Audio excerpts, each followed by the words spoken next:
नमस्कार दोस्तों, मैं श्याम चतुर्वेदी ब्राइट करियर के इस ऑनलाइन प्लेटफॉर्म पर एक बार फिर से आप सभी लोगों का स्वागत करता हूं। कैसे हैं दोस्तों? उम्मीद करता हूं कि स्वस्थ होंगे। तो आज फिर अपन बात करने वाले हैं एसएससी जीडी के प्रीवियस ईयर के क्वेश्चंस पेपर में। जो भी 2021 और 2019 में क्वेश्चंस आए हुए हैं उन सभी क्वेश्चंस के बारे में आज अपन फिर डिस्कशन करने वाले हैं। जैसा कि आप जानते हैं, जो भी अपन सीरीज चला रहे हैं एसएससी जीडी की, उन्हीं क्वेश्चंस पर आज अपन बात करने वाले हैं। तो दोस्तों, क्लास स्टार्ट करने से पहले मैं आप लोगों को थोड़ा सा ब्राइट करियर के बारे में बता देना चाहता हूं कि अगर आप लोग ऑफलाइन क्लासेस ज्वाइन करना चाहते हैं किसी भी कंपटीशन के लिए, जैसे अभी आप लोगों का नोटिफिकेशन आया हुआ है ऐसे पटवारी वगैरह का, जो भी आप यहां पर तैयारी करना चाहते हैं तो आप यहां पर इस नंबर पर संपर्क करें और ऑफलाइन क्लासेस आप ज्वाइन कर सकते हैं। चलिए दोस्तों, बढ़ते हैं आगे। देखिए दोस्तों, ये आपके एसएससी जीडी में 2021 में आया हुआ क्वेश्चंस है। पढ़ते हैं इसे, देखते हैं इसे कैसे सॉल्व करेंगे अपन। क्वेश्चंस में लिखा हुआ है किसी आयत का परिमाप 56 सेंटीमीटर है, आयत का क्षेत्रफल ज्ञात कीजिए।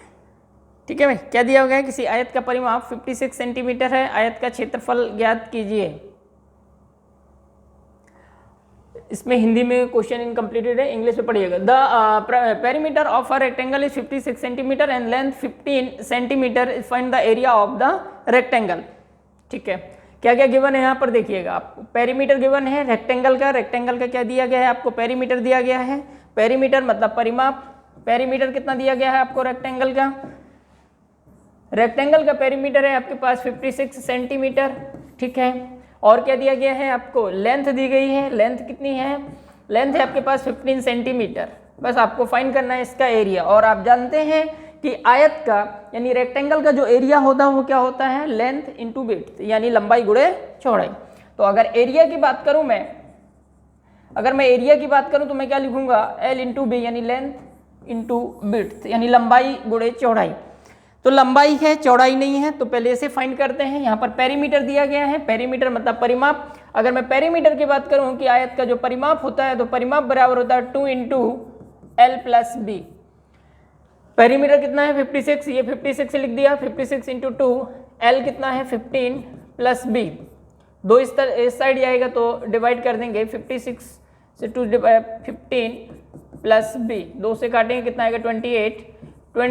15 इधर जाएगा minus, equal to B. Minus कर दो, 8 में से 5 जाएगा 3 और 1 13, बी आ गया। यानी अब आपके पास कितनी आ गई भाई? चौड़ाई भी आ गई 13 सेंटीमीटर, लंबाई आपको 15 सेंटीमीटर दी गई है। अब आपसे क्या पूछ रहा है? एरिया। अब आप एरिया निकाल सकते हैं, बस वैल्यू पुट कर दीजिए।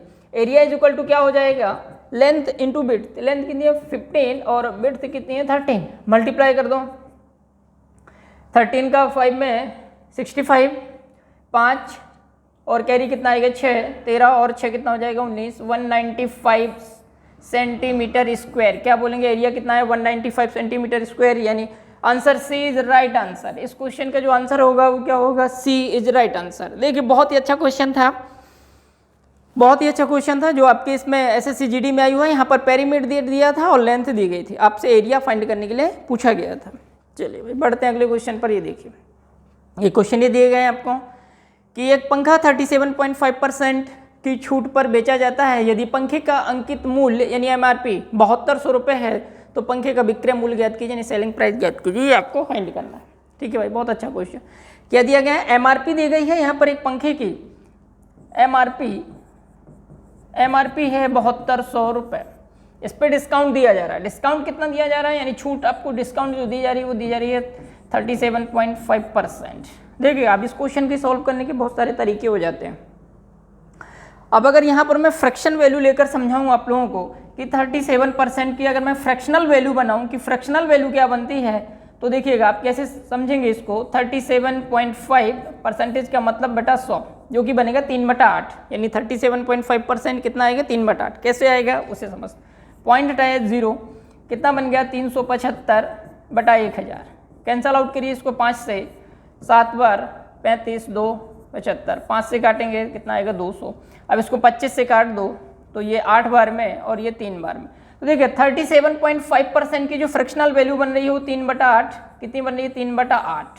अब देखिएगा यहाँ समझिएगा, डिस्काउंट दिया जाता है। डिस्काउंट कितना 37.5%, यानी मैं बात करूं 3/8। कहने का मतलब ये हुआ कि अगर किसी आर्टिकल की एमआरपी 8 यूनिट है तो 8 यूनिट का जो 37.5% निकालेंगे वो कितना बनेगा, 3 बनेगा, यानी 3 के अपन क्या देंगे, डिस्काउंट देंगे।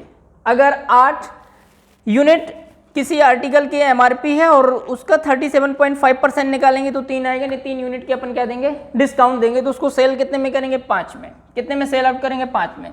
यहाँ से आपको जो सेलिंग प्राइस बना वो कितना बना, 5 यूनिट का बना। 5 यूनिट बोल सकते हैं, 5 यूनिट का क्या बना, सेलिंग प्राइस बना।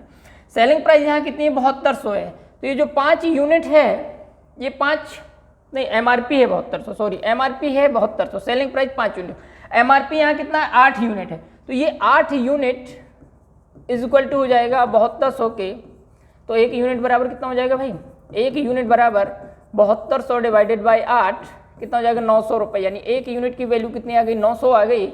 और आपको बताना है कि उसका विक्रय मूल्य क्या है, पंखे का विक्रय मूल्य क्या, यानी सेलिंग प्राइस बताना है। और सेलिंग प्राइस यहाँ बन रही है आपकी 5 यूनिट। सेलिंग प्राइस कितनी बन रही है दोस्तों, 5 यूनिट। अगर 1 यूनिट 900 है तो 5 यूनिट कितना हो जाएगा भाई, 900 गुणे 5 यानी 4500। क्या बोलोगे आप, 4500 रुपये। ये आई उसकी सेलिंग प्राइस, कितनी आ गई, 4500 रुपये, जो आपका ऑप्शन ए राइट आंसर कहलाएगा इस क्वेश्चन का। चलिए दोस्तों बढ़ते हैं अगले क्वेश्चन पर। देखिएगा अगला क्वेश्चन, ये भी क्वेश्चन बहुत अच्छा क्वेश्चन है। क्वेश्चन में क्या दिया गया उसे समझते हैं कि एक खिलौने का विक्रय मूल्य क्रय मूल्य का 23/20 गुना है। ठीक है, लाभ या हानि प्रतिशत ज्ञात कीजिए। ठीक है, sorry, selling price of a toy is 23/20 times of a cost price, find the profit या लॉस परसेंटेज। ठीक है, एक खिलौने का विक्रय मूल्य क्रय मूल्य का कितना है, 23/20 गुना। ठीक है, विक्रय मूल्य, ये सेलिंग प्राइस, कॉस्ट प्राइस का कितना है भाई, 23/20। ये कह रहा है क्वेश्चन में। क्वेश्चन में क्या कहा गया कि एक विक्रय मूल्य जो है वो क्रय मूल्य का 23/20 गुना है, ऐसा क्वेश्चन कह रहा है। ठीक है भाई, सेलिंग प्राइस इक्वल टू कितना बन जाएगा, कॉस्ट प्राइस का 23/20 गुना। ठीक है, अब मैं क्या करूं, कॉस्ट प्राइस को इधर नीचे ले जाऊं तो selling price upon cost price is equal to बना 23/20। इस वैल्यू को अपन बोलेंगे कॉस्ट प्राइस यानी क्रय मूल्य, और इसे क्या बोलेंगे अपन, सेलिंग प्राइस यानी विक्रय मूल्य। अब देखिएगा, ध्यान से समझिएगा, अगर आप 20 में खरीद के 23 में बेच रहे हैं तो डेफिनेट आपको क्या हो रहा है, प्रॉफिट हो रहा है। प्रॉफिट कितने का हो रहा है आपको, 3 यूनिट का हो रहा है। प्रॉफिट कितने का हो रहा है भाई, 3 का हो रहा है।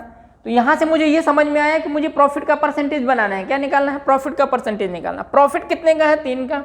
अब अगर मुझे प्रॉफिट का परसेंटेज निकालना है तो profit percentage equal to profit upon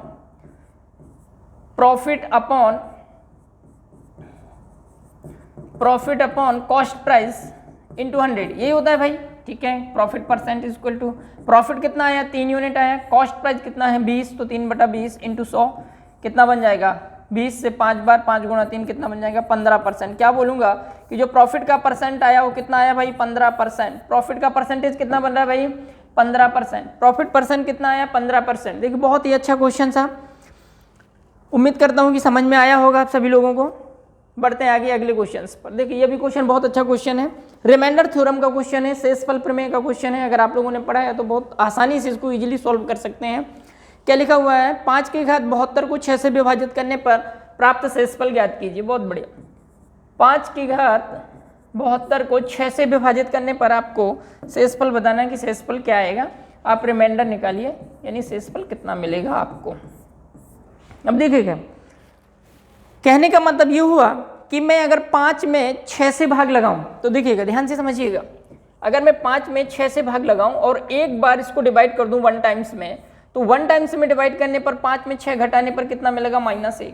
कितना मिलेगा भाई, -1। अब ध्यान से समझिएगा, यहाँ पर अगर मैं 5 को 6 से डिवाइड कर रहा हूं तो मुझे -1 मिल रहा है। कब, जब 5 एक बार लिखा है। 5 यहाँ पर कितनी बार लिखा हुआ है, 72 टाइम्स लिखा है, यानी 72 बार लिखा है। तो जब आप 5 को 6 से डिवाइड करेंगे तो -1 इंटू -1 इंटू -1 इंटू -1 कितनी बार मिलेगा आपको, 72 टाइम्स मिलेगा, यानी 72 बार मिलेगा। यानी कहने का मतलब ये हुआ कि -1 की पावर बन जाएगी 72, यानी -1 गुणे -1 गुणे -1 कितनी बार, 72 बार। अब देखिएगा -1 की पावर क्या है 72, और 72 क्या है एक सम संख्या है यानी इवन नंबर है। तो -1 का जब आप सम टाइम मल्टीप्लाई करेंगे तो आपको क्या मिलने वाला है, पॉजिटिव नंबर मिलेगा यानी प्लस संख्या मिलेगी। तो यहाँ पर क्या बनेगा 1/6 यानी -1 का 72 बार गुणा करेंगे तो आपको क्या मिलेगा +1। तो शेषफल कितना बना भाई 1। तो इस क्वेश्चन का आंसर अपन टिक करेंगे ए, ऑप्शन ए इस क्वेश्चन का राइट आंसर होगा। ठीक है भाई, बढ़ते हैं अगले क्वेश्चन पर। देखिए ये भी क्वेश्चन देखिएगा, अच्छा क्वेश्चन है। क्वेश्चन में लिखा हुआ है कि ए किसी कार्य के 2/3 भाग को 8 दिन में, बी समान कार्य के 1/3 भाग को 5 दिन में कर सकता है, कितने दिनों में वे एक साथ पूरे काम को पूरा कर सकते हैं। बहुत अच्छा क्वेश्चन है। ए किसी कार्य के, समझिएगा ध्यान से, ए किसी कार्य के 2/3 भाग को 8 दिन में करता है। कितने दिन में करता है 8 दिन में करता है। अगर 2/3 भाग 8 दिन में कर पा रहा है तो पूरा काम कितने दिन में करेगा, पूरा काम मतलब 1। तो ये कितना हो जाएगा, इस इधर जाएंगे तो डिवाइड कर देंगे तो ये क्या बन जाएगा 3/2। 2 से कैंसिल आउट करूँ 4, 4 3 12, मैं क्या बोलूँगा 12 दिन में। ए पूरा काम मतलब एक काम कितने दिन में करेगा 12 दिन में। इसी प्रकार बी के बारे में कहा गया तो वो भी नोट कर लेते हैं। बी के बारे में कहा गया है कि बी 1/3 भाग, अगर बी 1/3 भाग 5 दिन में पूरा करता है तो बी एक पूरा काम कितने दिन में करेगा 1/3 से यहाँ इसको क्या करेंगे डिवाइड करेंगे तो ये बन जाएगा 3/1 यानी क्या बोलेंगे 15 दिन में। तो यहाँ से अभी इतना निकला है, अब तो क्वेश्चन आसान हो गया कि अगर ए 2/3 भाग 8 दिन में कर पा रहा तो ए पूरा काम 12 दिन में करता है भाई। ए पूरा काम 12 दिन में करता है और बी पूरा काम 15 दिन में करता है। 12 और 15 का एलसीएम लेंगे, एलसीएम कितना बन जाएगा 60। 12 से भाग लगाएंगे 5, 15 से भाग लगाएंगे 4, कितना बन जाएगा 5 और 4। दोनों मिलकर काम करेंगे तो दोनों की रेट प्लस कर देंगे ए प्लस बी। दोनों की रेट कितनी बन जाएगी 9। 9 की रेट से 60 काम करने में कितना समय लगेगा 60/9, 3 से कैंसिल आउट कर दो तो 20/3 कितना बन जाएगा 20/3 दिन। क्या बोलेंगे 20/3 दिन। और 20/3 कोई ऑप्शन है भाई, कोई ऑप्शन दिख रहा है यहाँ पर,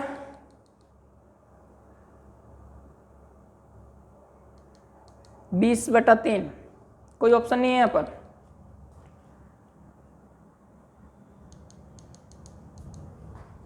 बीस बटा 3 ए 12 दिन में कर पा रहा है, बी 15 दिन में कर रहा है।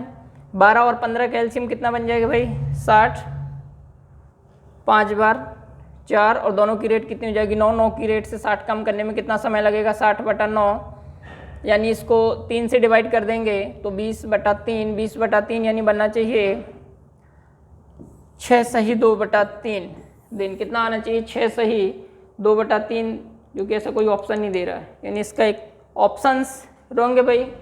ऑप्शन नंबर इसमें ई होना चाहिए 6⁻²/3 डेज। कितना होना चाहिए 6 सही 2/3 दिन। कितना बनना चाहिए भाई 6 सही 2/3 दिन।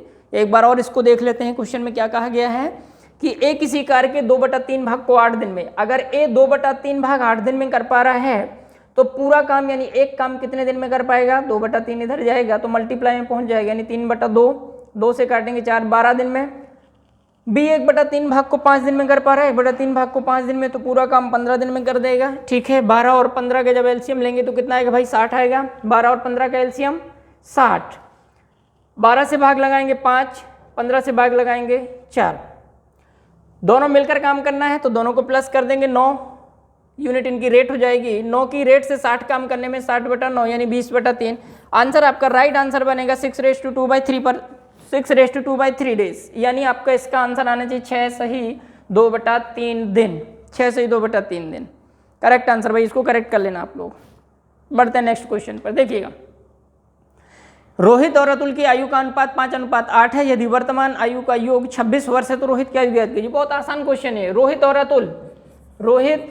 और अतुल की वर्तमान आयु का अनुपात 5:8 है वर्तमान आयु का, और वर्तमान आयु का योग कितना दिया है 26 वर्ष दिया है।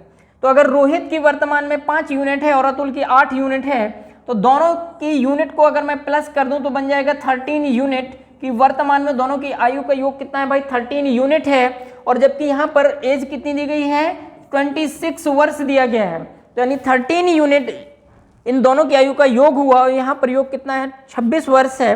तो अगर 13 यूनिट 26 के इक्वल टू है तो 1 यूनिट किसके इक्वल टू हो जाएगा भाई, 26/13, यानी बन जाएगा 2 के इक्वल। 1 यूनिट का मान 2 हो जाएगा। आपको क्या बताना, रोहित की आयु। रोहित की आयु कितनी है भाई, 5 यूनिट।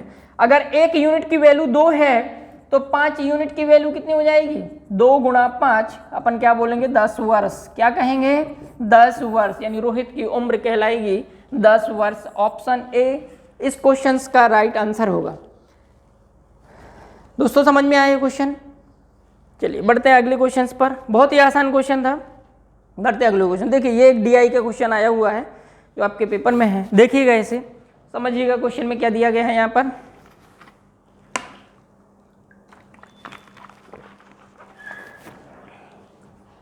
देखिए क्वेश्चन बहुत ही अच्छा क्वेश्चन है। क्वेश्चन में कहा गया यदि 30 टैक्सियां कंपनी बी, ठीक है भाई, कंपनी बी को छोड़कर कंपनी डी में शामिल हो जाती हैं, बिल्कुल सही है। अभी कंपनी बी में कितनी टैक्सियां हैं, ये एक चार्ट दिया गया है, एक आपको ये चार्ट के द्वारा एक क्वेश्चन दिया गया है, यहाँ पर बार ग्राफ दर्शाया गया है। ये कंपनी है ABCDEF और ये नंबर ऑफ टैक्सी दिए गई हो। वहाँ पर ए में कितनी है 25, बी में कितनी 120, सी में 35, डी में 75, ई में 95 और एफ में 10। ठीक है, अब क्वेश्चन पर आइए। क्वेश्चन में कहा गया यदि 30 टैक्सियां कंपनी बी को छोड़कर, ठीक है, कंपनी बी में अभी कितनी 120 और 30 अगर छोड़ देते हैं तो कितनी बचेंगी 90, तो बी में कितनी बचेंगी भाई 90। ठीक है, कंपनी डी में शामिल हो जाते हैं। कंपनी डी में कितनी है 75, 75 है, और कितनी आ जाती है इसमें 30 और जुड़ जाती हैं, 30 टैक्सियां और आके जुड़ जाती हैं तो ये बन जाएगा 105, यानी डी में हो गई अब कितनी 105 हो जाती है। तो डी के पास सी से कितनी अधिक टैक्सी हो गई, ये डी के पास अब कितनी हो गई भाई कुल 105, और सी के पास कितनी है भाई, सी के पास देखिए 35 है। तो अब बताइए कि डी के पास सी से कितनी अधिक टैक्सी हैं, तो डी के पास टोटल कितनी हो गई 105 टैक्सी हो गई, और सी के पास कुल कितनी है 35। तो 105 में से जब आप 35 को माइनस करोगे तो बचेगा 70, यानी आप क्या आंसर दोगे 70 टैक्सी अधिक है किसके पास, डी के पास सी से। तो ये आंसर होगा आपका ऑप्शन डी। समझ आ रहा है दोस्तों क्वेश्चंस? देखिए ऐसे ही क्वेश्चन आपके SSC GD वगैरह में आने वाले हैं, जो भी आप प्रीवियस ईयर के कोई सा भी पेपर देख लो, 2019 2021 जो भी ये पेपर डले हुए हैं प्रीवियस ईयर के, सेम यही क्वेश्चन और इसी पैटर्न पर बेस्ड आपको क्वेश्चन आगे मिलने वाले हैं। जो आपका SSC GD का पेपर हो रहा है, आगे भी इसी टाइप के क्वेश्चन ही मिलने वाले हैं आपको। चलिए बढ़ते हैं आगे अगले क्वेश्चन पर। देखिएगा अगला क्वेश्चन क्या कह रहा है कि नल A और B किसी टंकी को क्रमशः 8 घंटे और 12 घंटे में भर सकते हैं। ठीक है, जबकि एक निकासी नल के साथ इन दोनों नल को खोल देने पर टंकी 13:1/3 आवर्स में, यानी 13 से 1/3 घंटे में भर जाती है। निकासी नल भरी हुई टंकी को कितनी देर में खाली कर सकता है। ठीक है भाई, देख सकते हैं अब यहाँ पर 2 नल हैं, ठीक, 2 नल भरने वाले हैं, A और B, ये दोनों भरने वाले हो गए। ठीक है, A 8 घंटे में भर सकता है, B के बारे में कहा B 12 घंटे में भर सकता है। फिर यहाँ पर कहा गया है, इसे समझिएगा आप, इसके बारे में कहा गया है कि अगर खाली करने वाले नल को भी ऑन कर दिया जाए इन दोनों के साथ में तो 13 से 1/3 घंटे का समय लगता है। मतलब A + B - C, एक नल मान लेता हूँ कौन सा, C, जो निकासी नल है जो पानी को बाहर निकालता है। ठीक है, ये अगर तीनों मिल जाते हैं तो 13 से 1/3 घंटे का समय लगता है, मतलब 40/3 घंटे का समय लगता है। ठीक है भाई, 40/3 घंटे का, वही टोटल काम निकालें, इनका एलसीएम लें। अब देखिए ये क्या लिखा हुआ है 8, 12 और 40/3, ये लिखा हुआ है, इनका एलसीएम निकालना। अब आप लोगों को थोड़ा सा ये डाउट हो रहा होगा कि ये तो फ्रैक्शन में चल रहा है, यानी भिन्न में चल रहा है, तो भिन्न का एलसीएम कैसे लेंगे। तो आप सभी जानते हैं कि भिन्न का एलसीएम कैसे लिया जाता है, ऊपर वाली संख्याओं का एलसीएम निकालते हैं, ऊपर वाली संख्याओं का एलसीएम निकालते हैं जो न्यूमिनेटर में होती हैं, और डिनोमिनेटर वाली संख्या जो नीचे है इनका एचसीएफ निकालते हैं और आपस में भाग लगा देते हैं। तो 8, 12 और 40 का, किसका 8, 12 और 40 का तो मैं एलसीएम निकालूंगा जो कि बनेगा 120। कितना आएगा 120, ये अब आप निकाल सकते हैं। और नीचे संख्या क्या है 1, 1 और 3, तो इनका मैं एचसीएफ बनाऊंगा का एचसीएफ, तो एचसीएफ बनेगा इनका कितना बनेगा 1। अब मुझे इस फ्रैक्शन का, इस पूरे फ्रैक्शन का एलसीएम चाहिए, तो मैं क्या करूं, इनके एलसीएम में एचसीएफ से भाग लगा दूं तो क्या बन जाएगा 120, यानी इस पूरे फ्रैक्शन का एलसीएम कितना आया 120। अब मैं 8 से भाग लगाऊं कितनी बार, 15 बार, ये 15 हो जाएगा, 12 से भाग लगाएं 10, 40/3 से भाग लगाएंगे तो कितना बन जाएगा 90, कितना आ जाएगा भाई 40/3 से भाग लगाएं तो 9, कितना आ जाएगा 9, कितना आएगा भाई 9। अब देखिएगा ध्यान से समझिएगा, आपसे पूछा गया है कि जो निकासी नल है वो भरी टंकी को कितने समय में खाली कर सकता, तो मुझे यहाँ पर ये पता होना चाहिए कि जो ये खाली करने वाला नल है इसकी रेट क्या है, क्या है इसकी रेट क्या है, ये किस रेट से पानी बाहर निकालता है। तो अब देखिएगा ए और बी दोनों भरने वाले हैं, अगर मैं दोनों की बात करूं तो दोनों की रेट जुड़कर कितनी हो रही है 25, और जबकि यहाँ तीनों की रेट कितनी हो रही है 9।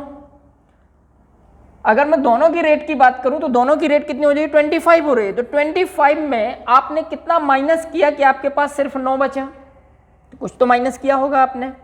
मुझे किसकी रेट निकालना है, सी की रेट निकालना है। 25 में आपने कितना माइनस किया कि आपके पास 9 बचा, तो 25 में आप कितना माइनस करेंगे 16, कितना माइनस करेंगे 16, तब जाके आपके पास क्या बचेगा 9। तो ये 16 किसकी रेट बन जाएगी भाई, सिर्फ और सिर्फ निकासी पाइप की रेट हो जाएगी 16 यानी 16, यानी जो खाली करने वाला पाइप है वो 16 की रेट से टंकी को खाली करेगा। ठीक है, 16 की रेट से अगर टंकी को खाली कर रहा है तो कितनी है यहाँ पर इसकी कैपेसिटी 120, कितना समय लगेगा 120/16, 4 से भाग लगाओ 30/4, कितना बन जाएगा 30/4 यानी 15/2। 15/2 को और डिफाइन करें ऑप्शन के अकॉर्डिंग तो 7.5 यानी 7.5 आवर्स, क्या बोलेंगे 7.5 घंटे में। तो इस क्वेश्चन का जो ऑप्शन आपका राइट आंसर होगा वो होगा बी। क्या होगा दोस्तों, बी। चलिए दोस्तों बढ़ते हैं अगले क्वेश्चन की तरफ। देखिएगा ये भी एक ग्राफ का क्वेश्चन है, बहुत अच्छा क्वेश्चन है। क्या कहा गया क्वेश्चन में, किस टैक्सी कंपनी के पास ए से अधिक लेकिन डी से कम टैक्सी है। बहुत आसान क्वेश्चन है, ए से अधिक डी से कम यानी 25 से अधिक और 75 से कम के बीच में ऐसा कौन सा डेटा दिख रहा है आपको, एक ही ऑप्शन दिख रहा है सी यानी 35 है। सी के पास कितनी है 35, तो आंसर क्या टिक करेंगे सी। इस क्वेश्चन का आंसर क्या बनेगा भाई दूसरा यानी सी। इस क्वेश्चन का आंसर क्या होगा सी। बढ़ते हैं अगले क्वेश्चन पे। देखिएगा अगला क्वेश्चन, अच्छा ये भी क्वेश्चन शेषफल प्रमेय वाला है। देखिएगा क्या कहा गया क्वेश्चन में कि 2 की घात 48 को 33 से भाग लगाने पर शेषफल बताओ। देखिए भाई मैं एक बात समझाऊं यहाँ पर आप लोगों को कि जब भी रिमाइंडर वाली क्वेश्चन आ जाए तो आप क्या किया करो कि ऊपर और नीचे जो संख्या लिखी होती है इनमें कोशिश ये करो कि डिफरेंस एक का रहे। ऐसा कुछ बनाओ कि ऊपर और नीचे जो संख्या लिखी है इनमें अंतर हमेशा एक का रहे, आपको ऐसी कोशिश करना है। नीचे 33 है ऊपर 2 है, तो ऊपर वाली संख्या को 2 को या तो आप इससे एक बड़ा बनाओ या इससे एक छोटा बनाओ, यानी कहने का मतलब ये हुआ या तो 34 बनाओ या फिर 32 बनाओ। ठीक है, तो देखिएगा अब 2 की पावर में क्या बन सकता है वो देखो, ध्यान से समझो। यहाँ पर 2 की पावर 1 बनता है 2, 2 की पावर 2 होता है 4, 2 की पावर 3 होता है 8 और 2 की पावर 4 होता है 16 और 2 की पावर 5 बनता है भाई 32 और जैसे 2 की पावर 6 करोगे तो कितना बन जाएगा 64। तो मैं इस 2 को 32 बना सकता हूँ, मेरा यहाँ से काम हो जाएगा। 32 33 से एक छोटा है, ठीक है चलेगा। मैं क्या करूँ 2 की पावर जहाँ 48 है मैं 2 की पावर कितनी लगा दूँ यहाँ पर 5 और बाहर घात अब कितनी लगाएंगे 48 होना चाहिए, 9 पना 45 और 10 कर देंगे 50 ज़्यादा हो जाएगा, 9 पना 45 यानी घात के ऊपर घात पावर के ऊपर पावर, पावर का आपस में मल्टीप्लाई करेंगे कितना बन जाएगा 45, जबकि पावर कितनी होना चाहिए टोटल 48, तो 2 की घात 3 से मल्टीप्लाई कर देंगे तो कितना बन जाएगी 2 की घात 48। ठीक है भाई चलिए देखिएगा यहाँ पर 33। अब यहाँ पर क्या बन गया 2 की घात 5 यानी ये क्या बना 2 की घात 5, ये क्या बना 32, 32 की घात 9 और 2 की घात 3 ये बन गया 8। अब मुझे डिवाइड करना है 33 से। 33 से मैं 32 में भाग लगाऊं यानी 32 में एक बार जाएगा -1 बचेगा क्योंकि 32 में से 33 को घटाऊंगा कितना बचेगा -1 और -1 ये कितनी बार आएगा जितनी बार 32 होगा यानी 32 कितनी बार है 9 बार, तो -1 की पावर 9 गुणा 8 बटे 33। अब -1 की पावर देखिए क्या है एक विषम संख्या 9 है, 9 क्या है एक विषम संख्या है, तो -1 का जब आप ऑड टाइम मल्टीप्लाई करोगे यानी विषम बार गुणा करोगे तो -1 ही आएगा, तो -1 गुणे 8 बटे 33 तो क्या मिल जाएगा -8। आपको शेषफल कितना मिला भाई -8 और माइनस वाला ऑप्शन आपको दिया नहीं गया होगा, +8 दिया है, माइनस वाला ऑप्शन आपको दिया नहीं गया। तो जब ऐसी सिचुएशन क्रिएट हो जाए कि माइनस में रिमाइंडर आए तब आप नीचे वाली संख्या इसमें ऐड कर देंगे। क्या करेंगे नीचे वाली संख्या इसमें ऐड कर देंगे, -8 में जैसे आप 33 ऐड करेंगे तो कितना बन जाएगा भाई 15, कितना बचेगा 15 बचेगा ना कितना बचेगा 25 बचना चाहिए भाई, कितना बचेगा 25, कितना बचेगा 25, 25। तो इस क्वेश्चंस का जो आंसर बनेगा आपका रिमाइंडर वो कितना आएगा 25। इस क्वेश्चंस का जो रिमाइंडर आएगा वो कितना आएगा 25, यानी ऑप्शन सी इस क्वेश्चन का राइट आंसर कहलाएगा। क्या आएगा? ऑप्शन सी इस क्वेश्चन का राइट आंसर होगा। चलिए भाई बढ़ते हैं अगले क्वेश्चन पर। देखिएगा ये क्वेश्चन भी बहुत अच्छा है। क्या बोला गया? 2100 रुपये की राशि पर साधारण ब्याज पर 2 साल में 2352 रुपये हो गए। ठीक है भाई, क्या क्या दिया गया वो लिखो आप। आपको प्रिंसिपल दिया गया है यहाँ पर क्या दिया गया है आपको? प्रिंसिपल, मूलधन मतलब प्रिंसिपल कितना है? प्रिंसिपल दिया गया है 2100 रुपये। ठीक है, टाइम दिया गया है आपको 2 साल का। 2352 रुपये हो गए, मतलब ये अमाउंट बन गया, यानी मिश्र धन 2352 रुपये बन गए। ठीक है, यदि ब्याज दर में 1% की कमी की जाती है तो नया ब्याज बताना है आपको। ठीक है, पहले तो यहाँ से आप निकालो। मैं अगर अमाउंट में प्रिंसिपल को माइनस कर दूँ तो मुझे ब्याज मिल जाएगा, साधारण ब्याज मिल जाएगा। क्या मिल जाएगा? ब्याज, यानी सिंपल इंटरेस्ट मिल जाएगा, SI। तो 2352 में से मैं प्रिंसिपल 2100 माइनस कर दूँ, कितना मिल जाएगा आपको? 252, यानी 2 साल का जो ब्याज मिला मुझे वो कितना मिला? 252 रुपये मिला ब्याज भाई। ठीक है, अब आप इस क्वेश्चन को या तो आप रेट निकालो, पहली वाली रेट कितनी है उस प्रकार भी कर सकते हैं, या आप ऐसे निकाल लें कि 1% की रेट पर 2100 में कितना ब्याज मिलेगा वो आप निकाल लें। ये भी आप कर सकते हैं, यही कर सकते हैं ना। या तो आप यहाँ से रेट निकालें पहले, या मैं 1% की कमी की जा रही है ना रेट पे, तो पहले मैं ये निकाल लूँ कि 1% की कमी पर कितना आपको ब्याज मिल रहा है। बहुत सारे तरीके, आप किसी भी तरीके से इस क्वेश्चन को सॉल्व कर सकते हैं। यहाँ पर 1% की कमी की जाती है। ठीक है भाई, या तो आप मैं यहाँ से रेट निकालूँ, या मैं 1% की दर से निकाल देता हूँ कि 2100 का ब्याज कितना होने वाला है, या आप ब्याज बराबर फॉर्मूला लगा दो। ब्याज बराबर कितना होता है? ब्याज बराबर देखिएगा, साधारण ब्याज बराबर सिंपल इंटरेस्ट बराबर principal into rate into time upon 100। इससे भी आप कर सकते हैं। साधारण ब्याज कितना है आपके पास? 252 रुपये। ठीक है भाई, 200, प्रिंसिपल कितना है? 2100 रुपये। रेट आपको फाइंड करना है, कर लेते हैं। समय 2 वर्ष का है बटा 100, ये कैंसल आउट हुआ, ये दोनों वैल्यू इधर ले जाओ। 252 बटा 21 इंटू ये रेट आ जाएगी, यहाँ से 2 से कैंसल आउट करो, 2 एकम 2, 2 दूना 4, ये हो गया। अब इसको आप 21 से काट दो, 6 बार में कट जाएगा, कितना आ जाएगा? 6। तो रेट आपके पास कितनी आ गई? 6, यानी पहले आपके पास कितनी थी? 6% की रेट थी। अब 1% आप कम कर दोगे तो नई रेट आप क्या रखोगे? 5%। कितनी रखोगे? 5%। 5% पर आप ब्याज कैलकुलेट कर दो। ठीक है भाई, मूलधन कितना है? 2100 रुपये। 2100 रुपये पर 5% की दर से 2 साल का ब्याज ही तो बताना है। तो ये आ गया कैंसल आउट, 5 दूना 10, यानी 210 रुपये। क्या बोलोगे? 210 रुपये। अगर रेट को 1% से कम कर दिया जाए, पहले रेट 6% थी, अब रेट कितनी रखेंगे? 5%, तो मुझे ब्याज कितना मिलेगा भाई साहब? ब्याज मिलेगा मुझे 210 रुपये। क्या बनेगा ब्याज? 210 रुपये। चलिए दोस्तों बढ़ते हैं अगले क्वेश्चन पर। 210, ऑप्शन डी। इस क्वेश्चन का ऑप्शन क्या कहलाएगा? डी। चलिए भाई दोस्तों, इतने ही क्वेश्चन थे अपनी वीडियो में आज के।